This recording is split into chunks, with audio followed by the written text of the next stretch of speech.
Fit-tmiem il-ġimgħa il-Pulizija tal-Immigrazzjoni wettet operazzjoni oħra ta' ritorn b'suċċess meta ddeportat lejn il-pajjiż tal-oriġinu in-Niġerja raġel passat kriminali wara li dan skont sentenzi konsekuttivi ta' ħabs brabta ma' importazzjoni ta' droga u ferriment ħafif ta' uffiċjal korrettiv.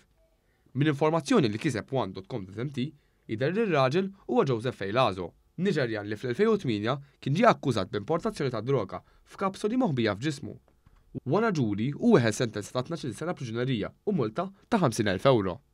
Sijad biss wara skonta din is-sentenza ta' priġunerija u ġie aggressiv mal-pulizija u uffiċjal korrettivi waqt li kien jagħtad il-Pulizija tal-Immigrazzjoni fid-depo. Hawnhekk Fejlazo gidew wieħed mill-uffiċjali u kellu jitrażżam permess għal pepper spray. Wara dan il-każ huwa weħel sentenza oħra ta' sentejn priġunerija u multa. Wara dan kollu, b'ordni ta' ritorn, u ġie deportat taħt arrest permezz ta' titjira minn Malta b'iskorta tal-Pulizija san-Niġerja. Għal din l-operazzjoni, il-Pulizija kienu assistiti mis-servizzi ta' detenzjoni. Minn barra ritorn, inħarġet ordni biex dan il-persuna qatt ma jkun jista' jerġa' jidħol f'pajjiżna. Din l-operazzjoni tingħaqad ma' diversi oħra li saru fl-aħħar xhur fejn il-Pulizija tal-Immigrazzjoni badet lura lil dawk il-persuni li m'għandhomx jibqgħu jgħixu f'pajjiżna, inkluż dawk li skontaw sentenza ta' priġunerija wara li nsabu ħati fil-qorti. Il-korp tal-Pulizija, mod speċjali it-taqsima tal-Immigrazzjoni, se jibqa' viġilanti ma' dawk li jwettqu atti kriminali f'Malta u jibqa' impenjat li jwettaq operazzjoni simili skont il-bżonn.